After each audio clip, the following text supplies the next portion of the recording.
أعوذ بالله من الشيطان الرجيم. بسم الله الرحمن الرحيم. رب اشرح لي صدري ويسر لي أمري واحلل عقدة من لساني يفقهوا قولي. حسبنا الله ونعم الوكيل، نعم المولى ونعم النصير. صدق اللہ العلی العظیم۔ عزیز دوستوں اور عزیز اسٹوڈنٹس، ہم جتنا بھی فخر کریں، خوشی منائیں کہ خالق کائنات نے ہمیں اسلام کی دولت سے مالا مال کیا، اس کے بعد جو سب سے اہم چیز ہوتی ہے وہ اسلام کو سمجھنا۔ صرف مسلمان کے گھر پیدا ہونے سے ہم سچے مسلمان نہیں ہو جاتے۔ اگر ایسا ہی ہوئے تو پھر جو غیر مسلم کے گھر پیدا ہوتے ہیں ان کا کیا قصور؟ ہمیں چاہیے کہ ہم اسلام کو سمجھیں اور اپنے ایمان کو پختہ کریں، سمجھیں صحیح طریقے سے کہ اسلام کیا ہے۔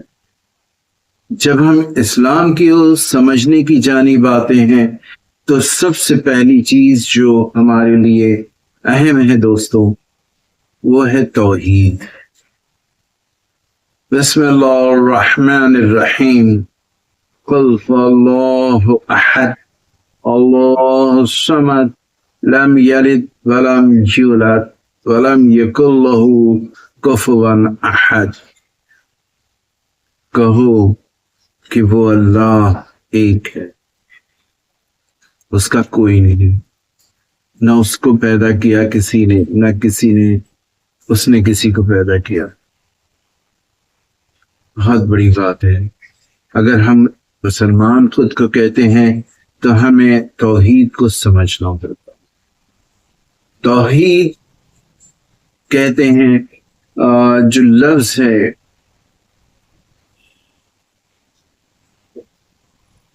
احد، اسے سمجھنا۔ اللہ تبارک و تعالی اکیلا ہے، کوئی اس کا ساتھی نہیں ہے، کوئی اس کا شریک نہیں۔ ہم اگر مسلمان ہیں تو ہمیں یہ سمجھنا ہوگا کہ ہمارا رب کریم واحد ہے، ہمارے لیے وہی سب کچھ ہے، اور اللہ تعالی یہ بالکل پسند نہیں کرتا کہ اس کے ساتھ کسی کو شریک قرار دیا جائے۔ ہم کہیں کہ وہ فلاں ہے، جیسے کچھ کہتے ہیں کہ اللہ 3 ہے، کچھ کہتے ہیں 33 کروڑ ہے، نہ جانے کیا کیا۔ ہمیں وحدانیت کو سمجھنا ہو۔ اللہ تبارک و تعالیٰ کا ارشاد ہے سورہ نمبر 4 آیت نمبر 52 میں، ان اللہ لا یغفر ان یشرک بہ ویغفر ما دون ذلک لمن یشاء۔ یقیناً خدا نہیں بخشتا اس کو جس نے اس کا شریک قرار دیا، اور شرک کے علاوہ دوسرے گناہوں کی جسے وہ چاہے مغفرت کر دیتا۔ شرک کو کبھی معاف نہیں کیا جاتا۔ شرک ہوتا کیا ہے یہ سمجھنے کی ضرورت ہے، لیکن اس سے پہلے ایک اور آیت آپ کے سامنے پیش کرتے ہیں۔ سورہ نمبر 5 کی بھی آیت ہے، آیت نمبر 76۔ إِنَّهُ مَن يُشْرِكُ بِاللَّهِ فَقَدْ حَرَّمَ اللَّهُ عَلَيْهِ الْجَنَّةَ وَمَأْوَاهُ النَّارُ وَمَا لِلظَّالِمِينَ مِنْ أَنصَارٍ۔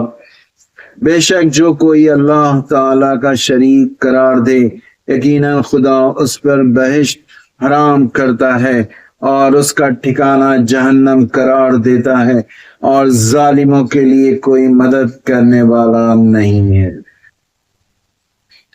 تو اس طرح کی بے شمار آیتیں قرآن میں موجود ہیں جس میں شرک سے منع کیا گیا۔ شرک کیا ہے؟ شرک یہ ہوتا ہے کہ ہم کہیں کہ اللہ دو ہے۔ ظاہر ہے ہم مسلمان ہیں تو ہم کبھی یہ نہیں کہیں گے کہ اللہ دو ہے نا؟ لیکن ایک شرک کی مختلف قسمیں علماء کرام بیان کرتے ہیں۔ جیسے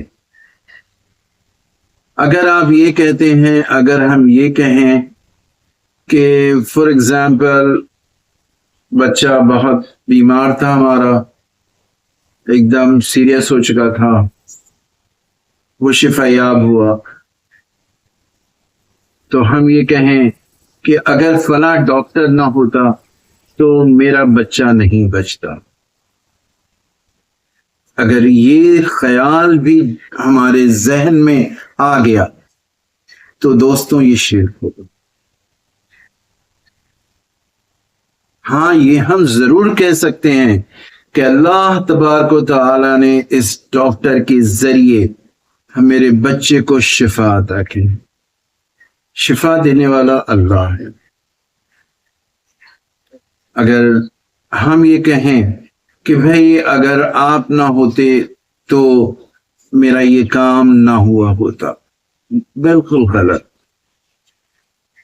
بالکل غلط۔ اللہ اسے پسند نہیں کرتا۔ ایک چھوٹا سا واقعہ بتاتے ہیں، پیش کرتے ہیں آپ کی خدمت میں۔ دو عالم دین تھے، بہت بزرگ تھے، دونوں کی عمریں ہو چکی تھیں۔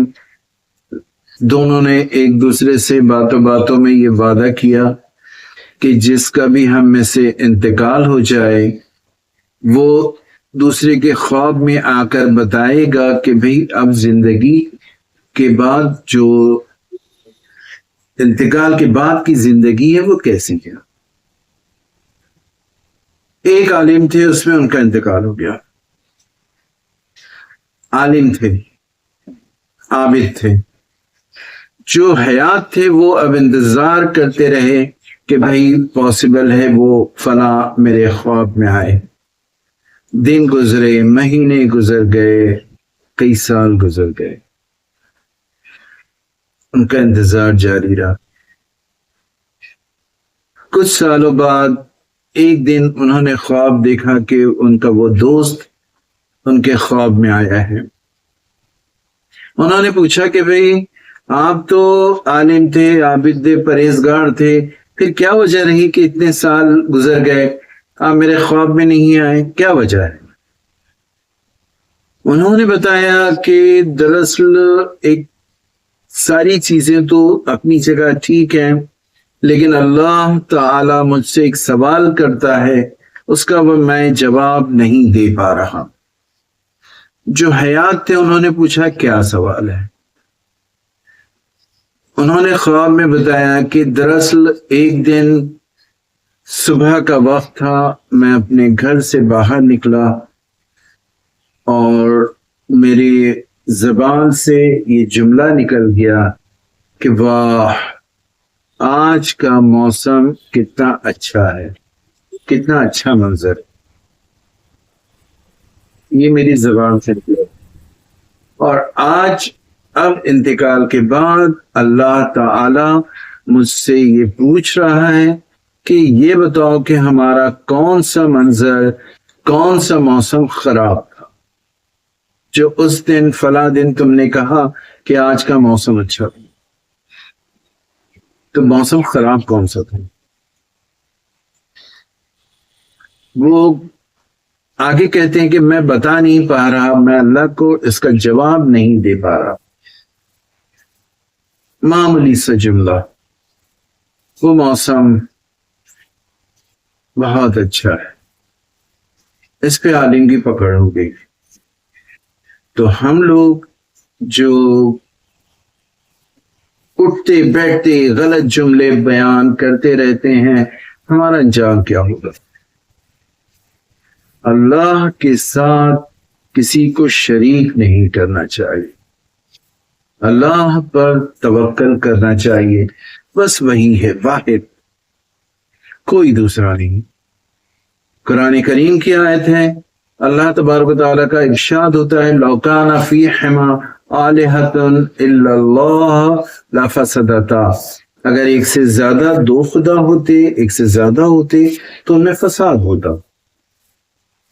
آپ دیکھیے نا، ہمارے یہاں پر معمولی سے M P M L A بھی، اگر ایک ایم ایل اے ہے ایک ہی علاقے میں اور دوسرا ایم پی ہے، کچھ کارپوریٹر ہیں، ان کی آپس میں نہیں جمتی ہے، وہ ایک دوسرے سے لڑے بیٹھے رہتے ہیں۔ تو اللہ تو دوسرا کوئی ہے ہی نہیں، بس وہی ہے، خالق کائنات، رب العالمین۔ ہم اس کے چیزوں کو سمجھ نہیں سکتے۔ ہمیں اپنے ایمان کو پکا رکھنا ہوگا کہ واحد خدا ہے، اچھا برا جو بھی کرنے والا ہے کوئی نہیں۔ ایک واقعہ پیش کرتے ہیں حضرت موسیٰ علیہ السلام کا۔ حضرت موسیٰ علیہ السلام کے بارے میں آپ جانتے ہی ہیں کہ وہ کلیم اللہ تھے، اللہ تعالی سے باتیں کیا کرتے تھے۔ ایک وقت ایسا ہے کہ ان کی طبیعت کچھ خراب تھی، وہ پہاڑ پر گئے اور اللہ سے باتیں کی۔ اللہ کو انہوں نے بتایا کہ میری طبیعت خراب ہے۔ اللہ تبارک تعالیٰ نے کہا کہ موسیٰ جب نیچے جانا تو فلاں جگہ پر ایک پودا ہے، اس کی 2-4 پتیاں توڑ کر کھا لینا، شفا ہو جائے گی۔ حضرت موسیٰ علیہ السلام جب نیچے آئے، وہاں سے انہوں نے پتیاں توڑی، کھائے اور اللہ نے اسے شفا دے دی۔ کچھ عرصے بعد حضرت موسیٰ علیہ السلام پھر اسی تکلیف پہ مبتلا ہوئے۔ وہ اللہ تبارک و تعالیٰ کے پاس پہاڑ پر گئے اور اللہ سے بیان کیا، یا اللہ مجھے تکلیف ہے۔ اللہ تبارک و تعالیٰ نے کہا کہ موسیٰ جب نیچے جانا، فلاں پودے کی 2-4 پتیاں توڑ کر کھا لینا، شفا ہو جائے گی۔ حضرت موسیٰ علیہ السلام دوسری بار بھی نیچے آئے، انہوں نے پتیاں توڑی، اسے کھائے اور اللہ نے انہیں شفا دے دی۔ اب اتفاق کے تیسری بار پھر حضرت موسیٰ علیہ السلام سیم تکلیف میں مبتلا ہو گئے، تو انہوں نے سوچا کہ اللہ نے اس پتی کو کہا تھا، اور وہ اس پودے کے پاس گئے، پتیاں توڑی اور کھائے، انہیں شفا نہیں ملی، وہ تکلیف میں مبتلا رہے، پریشان ہوئے۔ پھر اللہ کے پاس پہاڑ پر آئے اور پھر اللہ سے کہا، یا اللہ میں نے 2 بار وہ پتیاں کھائیں تو مجھے شفا ملی، تیسری بار کیوں نہیں؟ اللہ تبارک و تعالیٰ نے کہا، موسیٰ کیا تم یہ سمجھتے ہو کہ ان پتیوں میں شفا ہے؟ نہیں، تم نے جب 2 بار ہم سے پوچھا، مجھ سے پوچھا، تو میں نے اس پتی میں تمہارے لیے شفا رکھ دی تھی اور تمہیں شفا حاصل ہوئی۔ تیسری بار تم نے مجھ سے پوچھا نہیں، پتیاں کھا لی، اس میں شفا نہیں تھی۔ کتنی معمولی سی چیز۔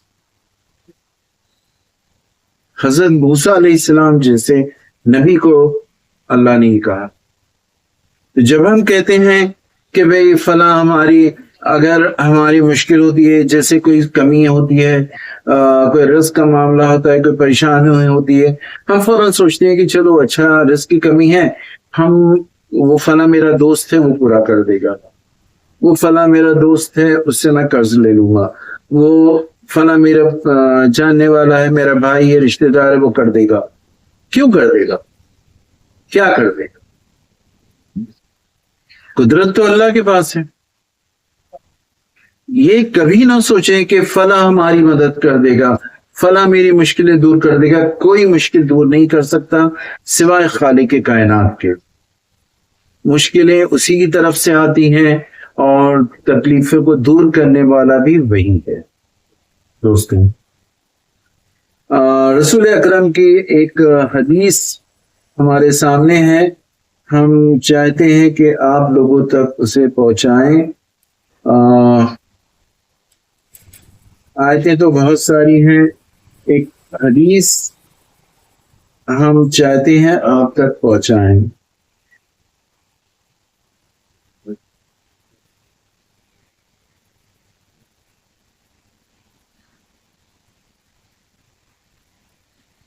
حضرت امیر المومنین کرم اللہ وجہ کا ارشاد ہے، جب ان میں سے کوئی کسی کی تعریف کرنے لگے تو جو کچھ اس کے بارے میں کہتے ہیں وہ پرہیزگار اس سے ڈرتا ہے اور کہتا ہے کہ میں اپنے نفس کو دوسروں سے زیادہ جانتا ہوں اور میرا پروردگار میرے نفس اور ضمیر کو اچھی طرح جانتا ہے۔ اس کے بعد درگاہ رب العزت کی طرف متوجہ ہو کر کہتا ہے، اے میرے معبود، یہ لوگ جو کچھ میری تعریف میں کہتے ہیں اس کا مجھ سے مواخذہ نہ کر۔ تعریف کرنے والا جس نظر سے مجھے دیکھ رہا ہے میں اس کا اہل نہیں ہوں، مجھے اس سے بالاتر قرار دے اور میرے ان گناہوں کو بخش دے جو میرا مداح نہیں جانتا۔ یہ سچے مومن کی، سچے مسلمان کی پہچان ہے کہ لوگ ہماری تعریف کرتے، لیکن ہوتا ہے الٹا۔ جب کوئی کہتا ہے کہ ارے فلاں صاحب تو بہت اچھے ہیں تو ہمیں ہی گھمنڈ آ جاتا ہے کہ بھائی میری تعریف ہو رہی ہے۔ نہیں، جب کوئی ہماری تعریف کرے تو ہمیں خالق کائنات کے سامنے سر جھکانا ہوگا کہ نہیں، وہ جو کہتا ہے میں ویسا نہیں ہوں، تو بہتر جانتا ہے، میرے گناہوں کو تو جانتا ہے، میری خطاؤں کو تو جانتا ہے۔ آپ کو بتائیں کہ مختلف علاقوں میں رہنے والوں کی ایمان بھی تو تھوڑا سا الگ ہو جاتے ہیں۔ ہم ہندوستان میں رہتے ہیں، ہمارے دیگر بھائی جو غیر مسلم ہیں، جو میجورٹی میں ہیں، ان کے ساتھ رہتے ہیں تو کچھ ان کی چیزیں بھی ہمارے اندر اتر آئی ہیں۔ دوسروں سے مدد مانگنا، اپنی مشکلات میں اپنے پڑوسیوں کو، اپنے عزیزوں کو سمجھنا کہ بھئی یہ ہماری مدد کریں گے، یہ ہماری مشکلات دور کریں گے، یہ سب غلط چیزیں ہیں، بالکل غلط۔ ہمیں یہ کوشش کرنا ہوگا کہ ایمان مضبوط ہو۔ آپ دیکھیں نا، ایک چھوٹی سی مثال ہمارے ذہن میں آ رہی کہ ہمارے ہندوستان میں یا دیگر ممالک میں اگر فار ایگزامپل کسی سے ہماری گاڑی ٹکرا جاتی ہے یا کوئی نیچے آ جاتا ہے تو اس وقت کیا ہوگا؟ اس وقت جس کا انتقال، جو ٹکرایا وہ تو چھوڑیے، وہ تو بعد میں، لیکن جو اطراف کے لوگ ہیں وہ پہلے ہم ماننے لگیں گے کہ بھئی جان لے لی وغیرہ وغیرہ، قانونی سزا دی ہے۔ قانونی سزا تو الگ ہے، لیکن لوگ ماننے لگتے ہیں کہ بھئی اس نے میرے بھائی کو چوٹ پہنچائی وغیرہ وغیرہ۔ آپ کو ہم ایک سچا واقعہ بتاتے ہیں ہمارے والد صاحب کا۔ ہمارے والد صاحب سعودی میں رہتے تھے۔ ایک بار کسی سے ملنے وہ گئے تھے اپنی گاڑی سے، اور ملنے کے بعد وہ باہر نکلے، انہوں نے اپنی جیپ کو سٹارٹ کیا اور تھوڑا سا ریورس کر کے گاڑی کو آگے لینا تھا۔ انہوں نے ریورس کیا، انہیں محسوس ہوا کہ ٹائر کے میں کچھ آ گیا ہے۔ گاڑی روکی، وہ اترے، جب تک پڑوس کے لوگ بھی آ گئے، اور ہمارے والد نے دیکھا کہ ایک چھوٹا 3-4 سال کا بچہ تھا، وہ ٹائر کے نیچے آ گیا۔ ہمارے والد صاحب خوف سے کانپنے لگے، گھبرا گئے۔ کوئی بھی ہوتا ایسی حالت میں پریشان ہو جاتا۔ کچھ لوگوں نے کھیل لیا تھا، انہیں شور شرابہ ہو رہا تھا۔ ایسے میں ایک شخص ان کے قریب آیا اور اس نے کہا اللہ کریم ہے، لو پانی لو۔ اس نے ہمارے والد صاحب کو ایک گلاس پانی دیا، ہمارے والد صاحب نے پانی پیا۔ بہرحال پولیس آئی، پولیس سب کو لے گئی، اور پولیس اسٹیشن میں جا کر ہمارے والد صاحب کو یہ پتا چلا کہ جس شخص نے انہیں گلاس پانی کا دیا تھا وہ اس لڑکے کا باپ ہے جو ٹائر کے نیچے آ کے مر گیا۔ اللہ کریم، سوچئے اگر یہ واقعہ ہمارے ملک میں ہوتا تو کیا ہوتا۔ بہرحال اس کے بعد کچھ اور چیزیں ہوئیں، ہمارے والد صاحب تھوڑی سی پریشانی ہوئی، پھر وہ معاملات آسان ہو گئے، سلجھ گئے۔ ہم یہ سمجھ لیں اپنی زندگی میں، ہماری زندگی میں جو بھی اتار چڑھاؤ آتے ہیں، جو بھی مصیبتیں آتی ہیں، پریشانیاں آتی ہیں، یہ ہم سمجھ لیں، ایمان کو پختہ کر لیں کہ یہ کسی انسان کی طرف سے نہیں ہے، یہ ساری تکلیفیں اللہ کی جانب سے ہے اور آزمائش ہے، اور اسے دور کرنے والا بھی وہی ہے، کوئی دوسرا اسے دور نہیں کر سکتا۔ آیت کریمہ ہے وَتُعِزُّ مَن تَشَاءُ وَتُذِلُّ مَن تَشَاءُ، اللہ تعالیٰ جسے چاہے عزت دے، جسے چاہے ذلت دے۔ بہت اہم چیز ہے۔ اللہ تبارک و تعالیٰ چاہتا ہے کہ ہم اس کو پکاریں، بار بار پکاریں، گریہ ازاری کریں، اپنی مشکلات کو اس کے سامنے پیش کریں، اس سے باتیں کریں۔ ہم یہ نہیں کہ میں یہ ہوں، میں یہ ہوں، میں یہ ہوں، نہیں نہیں نہیں نہیں نہیں، میں کچھ نہیں، میں کیا ہے؟ ایک جسم ہے جس کے آغاز، جس کی انتہا نجات ہے، کچھ نہیں۔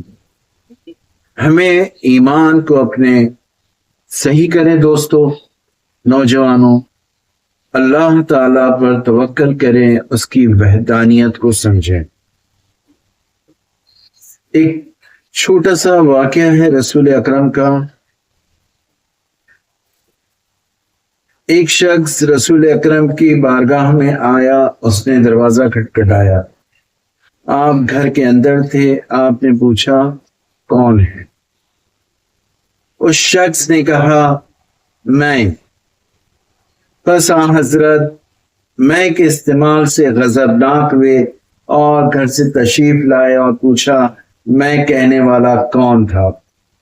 خداوند عالم کے سوا اور کوئی اس لفظ کا سزاوار نہیں، وہ اپنے آپ کو کہتا ہے میں جبار ہوں، میں قہار ہوں۔ ہم کسی کام کو کر لیتے ہیں، پتہ نہیں کیوں ہمیں یہ لگتا ہے کہ میں نے کیا، میں نے یہ کیا، میں نے کر لیا، میں کامیاب ہوا، میں لکھپتی بن گیا، میں کروڑپتی بن گیا، میں ملینئر بن گیا، میں بلینئر بن گیا۔ جو ہمارے دیش کے ہمارے پردھان سیوک جی بھی کہتے ہیں کہ میں بایولوجیکل نہیں ہوں وغیرہ، پتہ نہیں اپنے آپ کو کیا کہتے ہیں وہ، تو ہم بھی یہی سمجھتے کہ میں واٹ میں۔ اللہ تعالیٰ اگر نہ چاہے تو ایک قدم بھی ہم اٹھا نہیں سکتے، اپنے ہاتھوں کو یوں ہلا بھی نہیں سکتے، اس میں بھی اللہ کی مرضی ہے، اللہ کی دی ہوئی طاقت ہے اس میں۔ آپ دیکھیں قارون کے بارے میں ملتا ہے، اس نے کہا کہ یہ مال و دولت تو مجھے اپنے علم کی وجہ سے حاصل ہوا۔ جب قارون نے اپنے آپ کو رزاقیت میں جو کہ صفت خداوندی ہے شریک گردانا تو اللہ نے اس کے جواب میں فرمایا کیا قارون نے یہ خیال نہ کیا کہ اللہ نے اس سے پہلے کے لوگوں کو ہلاک کر ڈالا جو اس سے قوت اور جمعیت میں کہیں بڑھ چڑھ کے تھے؟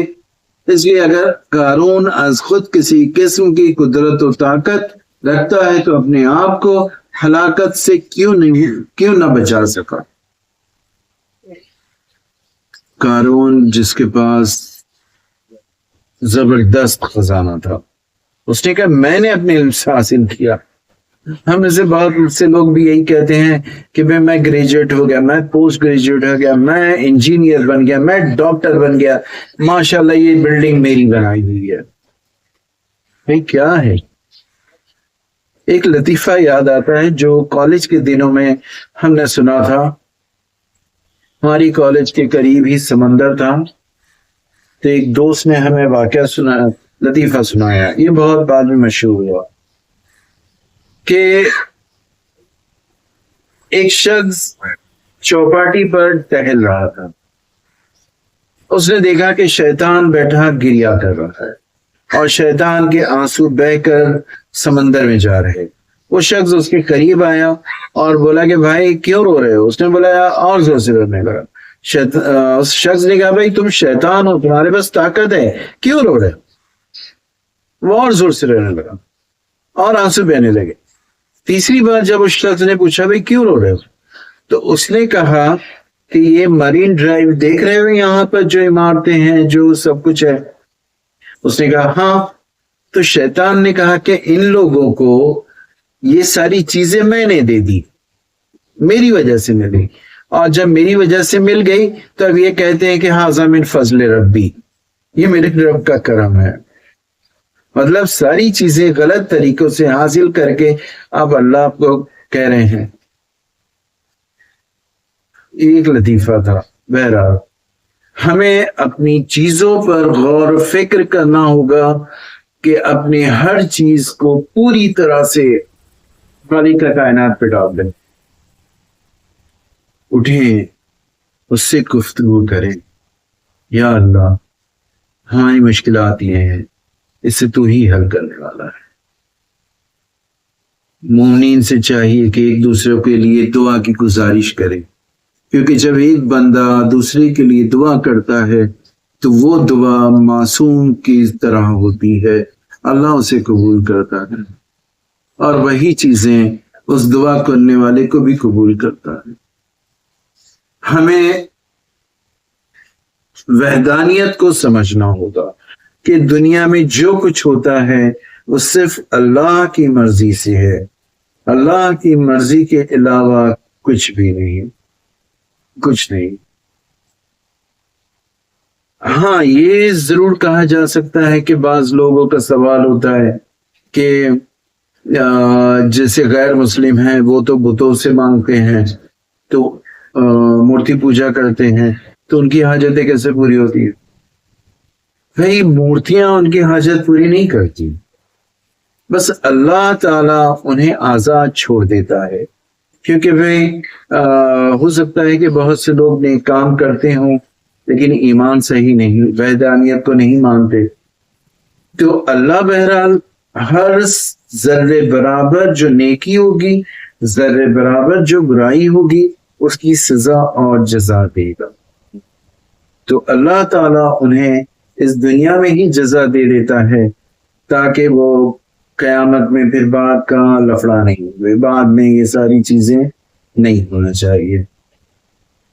ہمیں چاہیے کہ ہم اللہ تعالیٰ پر ایمان رکھیں، مکمل ایمان، اور کوئی بھی چیز، کوئی شے، کچھ بھی اس کے ساتھ شریک نہیں، بالکل نہیں۔ اگر ایمان کو درست رکھنا چاہتے ہیں، آگے بڑھنا چاہتے ہیں، ہم چاہتے ہیں کہ ہماری دعائیں، ہمارے اعمال قبول ہوں، تو ہمیں وحدانیت کو سمجھنا ہوگا۔ بنا توحید کو سمجھے ہم کچھ بھی نہیں کر سکتے۔ ہر چیز پہ ہمیں اسی پر ریلائی کرنا ہوگا، اسی پر توکل کرنا ہوگا، سر تسلیم خم کرنا ہوگا رب کریم سے، رب کریم سے۔ اس عنوان پر گھنٹوں بولا جا سکتا ہے، بہت سی باتیں۔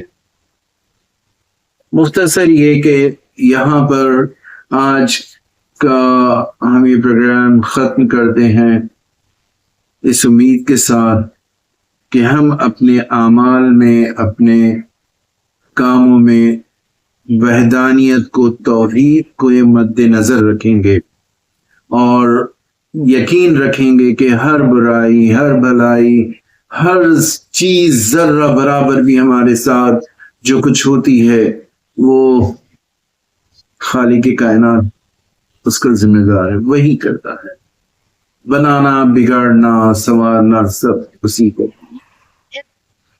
یہ اطمینان رکھیں، اور جب ہم اس پر اطمینان رکھیں گے تو ہم کبھی ڈپریشن میں نہیں جائیں گے، کوئی ذہنی بیماری ہمارے پاس نہیں آئے گی۔ انشاءاللہ آئندہ پھر بات ہوگی، آج بس اتنا ہی۔ اگر آپ کا کوئی سوال ہو تو آپ ضرور کر سکتے ہیں انشاءاللہ، اور یہ ضرور بتائیں کہ آپ کہاں پر، کس شہر سے، کس ملک سے باتیں کر رہے ہیں۔ انشاءاللہ پھر ملاقات ہوگی، اجازت چاہتے ہیں، شکریہ، اللہ حافظ۔